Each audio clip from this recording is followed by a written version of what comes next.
please help me welcome Jordanna Gessler and Audrey Stimson. My name is Jordanna Gessler. I'm the Chief Impact Officer at Holocaust Museum LA, and as you heard, my grandparents were Holocaust survivors. This production does a really interesting job of discussing what is known in families, and I'm going to ask Audrey in a second to share a little bit about what was known in her family. But this idea of silence, of conversation, of knowledge, of family legacy and roles, I am sure other people who have survivors in their family understand this when I say there was never a time I didn't not know about the Holocaust.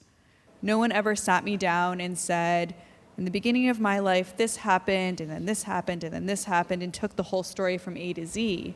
But it was simply woven into the fabric of every single day life. It would be doing a school assignment on my family tree, or wondering why there were no photographs of my grandparents' childhood, or no objects or artifacts or anything related to it. Or it would be my grandfather at dinner hysterically crying because he remembered seeing children my age being murdered in front of him. And Audrey, I'm wondering if you can speak a little bit about your family and what you knew growing up. Sure. First of all, I have to clarify, my grandmother was not Hitler's secretary, but my grandmother was working as the head telephone operator in the Military General Command Center in Berlin. So her role in that command center was to listen into all of Hitler's conversations with the generals out in the front. So that's a clarification there. But it's very rare in Germany to have grandparents or relatives talk about this time, as you saw from the play. So I grew up from a very young age. My mother was born in 1933 in Berlin, and my grandmother was in her 40s during that time, 30s and 40s. So when I grew up, it was part of the dinner conversation. It would always come up after a few glasses of wine as a very young age, all of it, from the atrocities of the Battle of Berlin and what the Russians did, that for sure.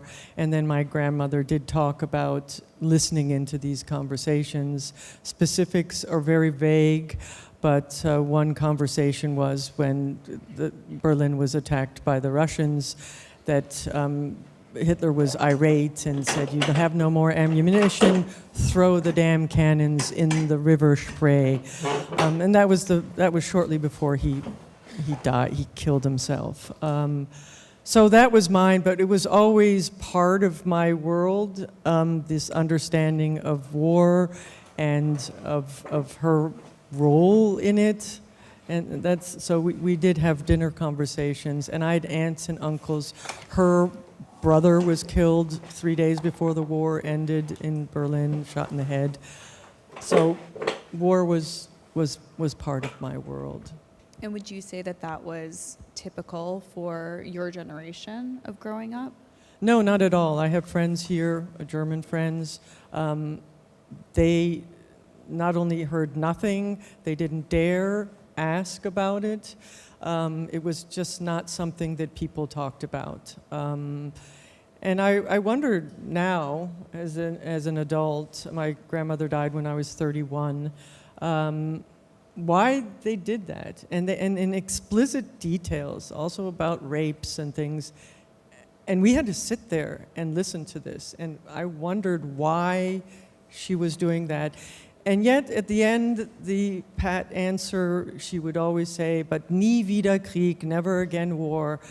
And the reason why I'm sitting here today is because that struck me. I'm half American. My mother married an American, and that struck me. And I want to personify that to my soul, that never again war means more than just that phrase.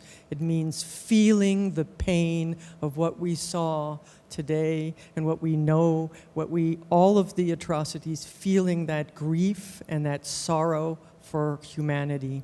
And that's why I want to talk about it. Thank you.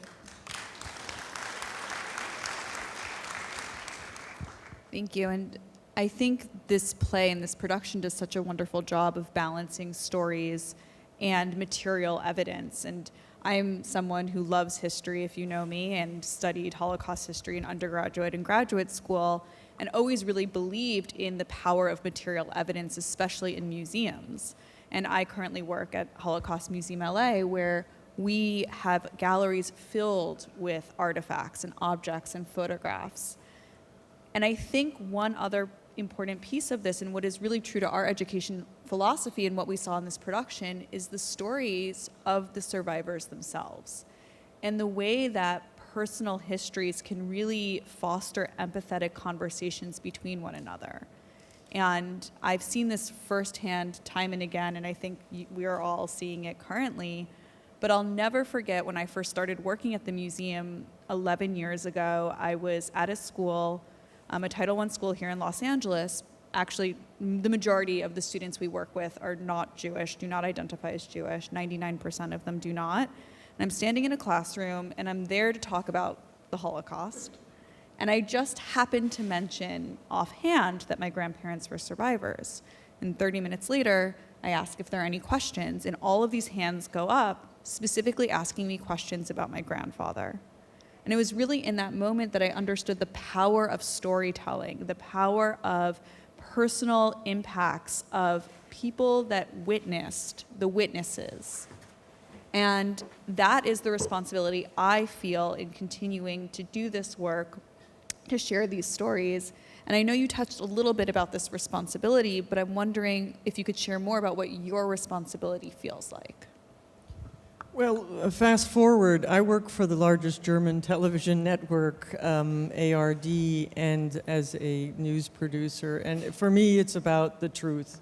We can't shirk away from the truth. What is that truth? It can be extremely painful. And we need to sit there and feel that in our bones so that we will never, ever repeat any of this. So, I think there is a responsibility in telling these stories, and that I am a descendant, and I want to say, here I am. You can look at me, and I am as we all are, and we need to tell our stories. And Jordanna needs to tell her story. I want to hear your stories, and that's how we can hopefully prevent any of this from ever happening again. And that's the most important thing. I mean, do I feel guilty or shameful?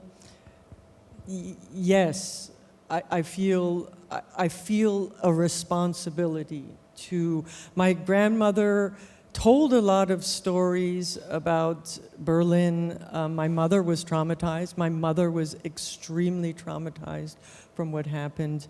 And I don't want that to ever happen anywhere on this planet ever again. The othering, the hatred, the fear, that shouldn't be part of our existence on this planet, and we need to open our arms and live in love. That's what I believe in.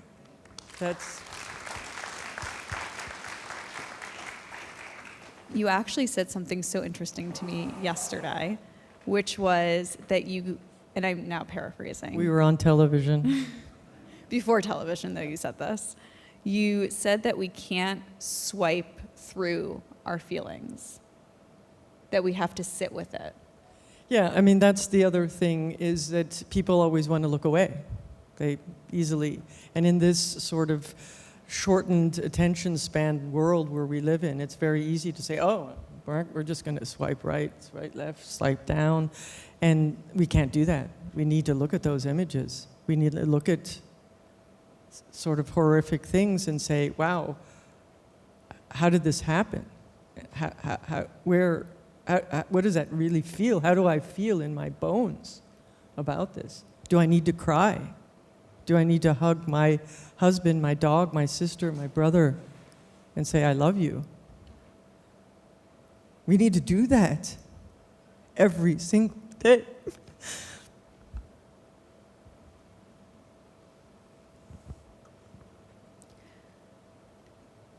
what we saw in many of these photographs on stage were mostly upper, middle workers or people within this Nazi machine of genocide. This was not Hitler, Himmler, Göring, Goebbels, Eichmann, the names that we tend to associate with the Holocaust. And I can tell you with most certainty that my grandparents didn't see Hitler and Goebbels and Himmler. Most survivors didn't. But they did see the people in these photographs. And the majority of them went back to their lives afterwards. And so really considering what we are taking away from this, what we are learning, what we are thinking about when we see these images, when we're in Holocaust museums, and what each individual role plays. And I thought it was very interesting at some point in the production, they were talking about how we need to look at the human beings in this, right? We always talk about at the museum that human beings have capacity. And that's what the Holocaust shows us, that they have the capacity to do the most horrific things to one another. They also have the capacity to do the most courageous things for one another. And those are the lessons that I like to take with it.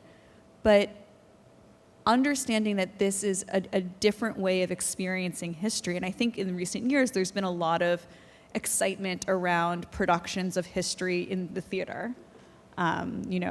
Tony-winning award productions.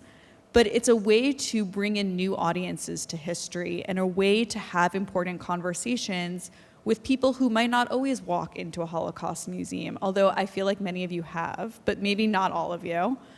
And it's a new audience, a new lens, a different lens for us to really explore human capacity, explore history.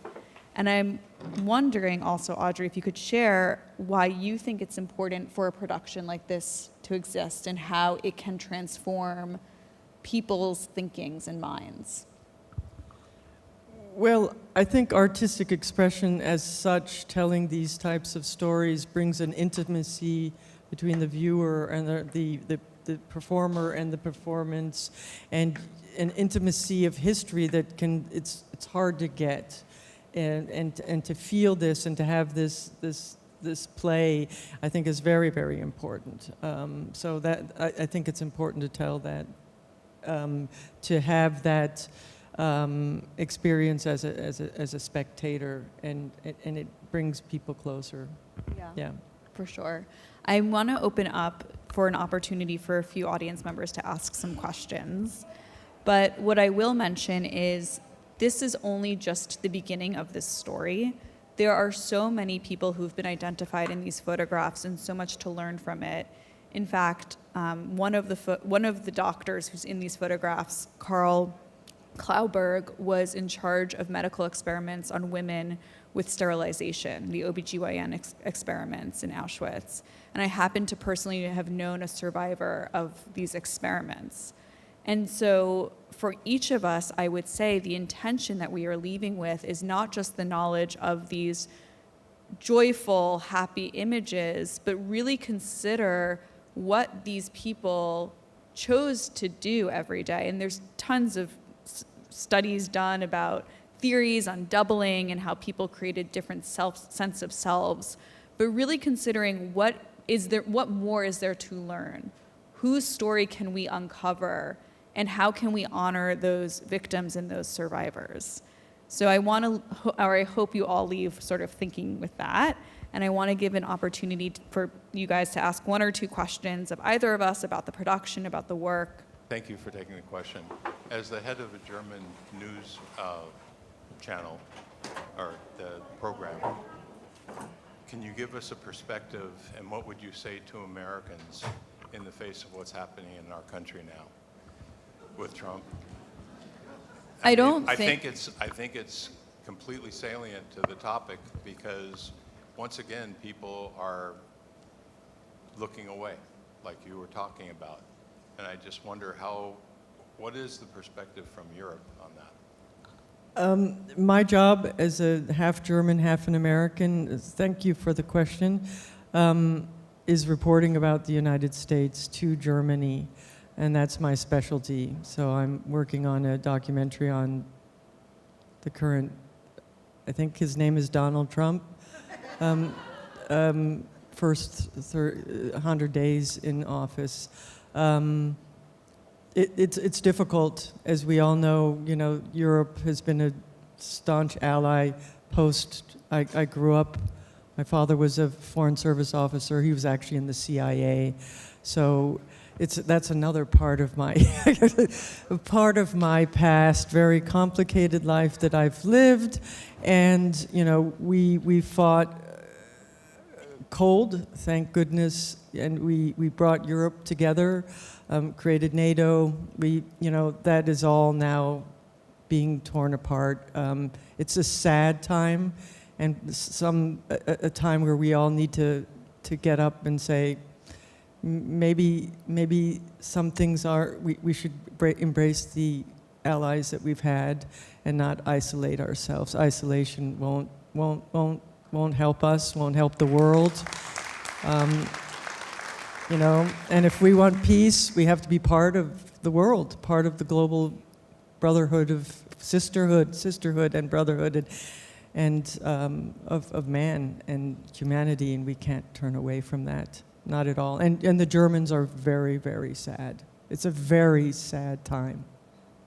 Thank you for both being here. I wondered what your initial reaction was in the play when they said we shouldn't show people these photos, because originally I kind of agreed with that, and I always feel that way about mass shooters and whatever. Don't give them any attention. And if you both have felt that way at all and then evolved, and also how you feel on the opposite end about showing, for example, the worst photos from things like a mass shooting. Do you think that the more we see, the more we can't look away, perhaps the more we would care? So for the first question, I think it's incredibly important, and this is talked about in the production, how USHMM really built out their core to be about the victims and the survivors. And this is also true at Holocaust Museum LA and other museums. It's a common narrative. That is critical. These are not museums dedicated to the perpetrators. However, to not show the perpetrators leaves out the story. And I think this is also said in the play. 6 million Jews did not kill themselves. It was perpetrated by human beings. And actually, I know that there are a few people here who've done docent training at our institution know that I'm very against using the word evil when describing this, because it feels like an out, right? It is saying, because then it allows people to say, well, I'm not evil, right? And so I think that it is critical to show the people behind it. And I actually think these photographs are better than some of the ones of people just in their uniforms posing, because it is showing how they spent their days after. So I think it's very, very important to add this. It should not be the majority, but it needs to have a space. As far as really traumatic images, I think there is a time and a place for them.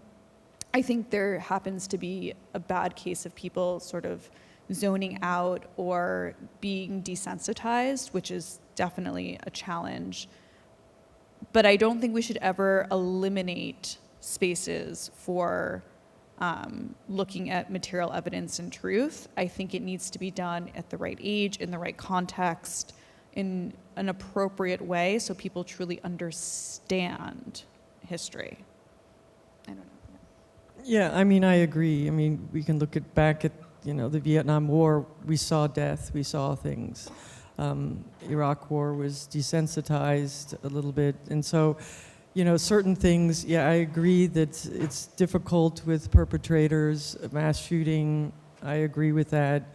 Not glorifying any of that, but it is important, as we saw from the play, to look these people in the eye, and the descendants to say, oh, that was my grandfather, and to sort of come to a reckoning, and for for Germany also, again, to have that feeling of this is horrible. These are men, these are women.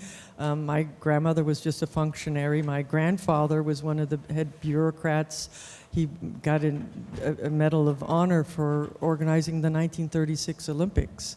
So that's another side. And he was for sure in the Nazi Party. I'm still doing history on all of that, but yeah, but we need to see the faces. I think it's very important to say they're not just faceless evil monsters. They're human beings, as Jordanna says, and that should be a warning to all of us. I think we have time for one more. Is that okay? We have That's one exactly what I was going to say. right over here. There's one right here. Sorry. Thank you both for this talk and your time. Audrey, I wanted to ask you, you spoke about having these dinners with your family where things were said, and maybe you didn't ask the questions or say the statements at the time, but I wonder if you could have dinner with your grandparents now. What might you ask them, or what might you say to them? Well, that's a very good question, because as a young child growing up, and then we started hearing the same stories over and over again, at a certain point when we were teenagers, we said, well, I mean, didn't you know what was going on? Didn't you see what was going on? And my grandfather died before I was born, and my grandmother ended oftentimes some of these stories, and her sisters would say, oh yes, we hid the Jewish family, the Cohen family. For some reason, that's name Cohen came up, in the basement down the street, remember? And everybody said, yes, yes, oh yeah, we hid the family. And the story goes, and it's very bizarre, that they lived through the war successfully, this Cohen family, and at the end of the war, a few weeks after the end of the war, they went out mushroom hunting, and the entire family died. Conveniently, is it true or not? Is it? I mean, I'm trying to deal with that. I've been trying to deal with that for decades now. Is that a real true story? I have 3 brothers, and they all said, "How could you come up on stage and talk about our grandmother?" And I said, "I have to." And also, they said, "Okay, then tell the story about the Cohen family." I said, "Do you guys still really believe that?" And they said, "Yeah, that was what was told." My grandmother was I was extremely close to her because my mother was traumatized and a bit nuts. I mean, psychologically traumatized and had massive problems. But my grandmother took care of me. And so there was that dichotomy, like, what did she do? Why didn't she get up? Why didn't she say something to Hitler on the phone, right? I mean, what could you do? What could, they knew what was happening. She knew. She listened. She knew what the troops were doing and what the German Wehrmacht was doing and where things were happening and when the end came. She knew it. My grandparents had Mein Kampf annotated books in their possession. But they also had a book called Mein Leben in Dachau, which is my life in Dachau. So another book in German about a survivor. But they annotated that too, but I don't have it. My younger brother, who lives in Europe, has those books. So what would I ask them? How could you? Could this happen again? Is that the question? Yes. How do we stop it? How do we stop it? How do we all not say, well, somebody else is going to take care of this? I don't think somebody else is going to take care of us. We all have to be courageous. We all have to get, and as Elie Wiesel said, the opposite of hate is not love, it's indifference. It's indifference. We can't be indifferent to things. When we see hate, when we see people othered and ostracized, we have to stand up for them. That's the only way. And even if we are pushed to the side, we have to stand with the people pushed to the side. And we have to say, here I am, I'm for you, you're for me. I'm for Jordanna and all of you, that we got to do that.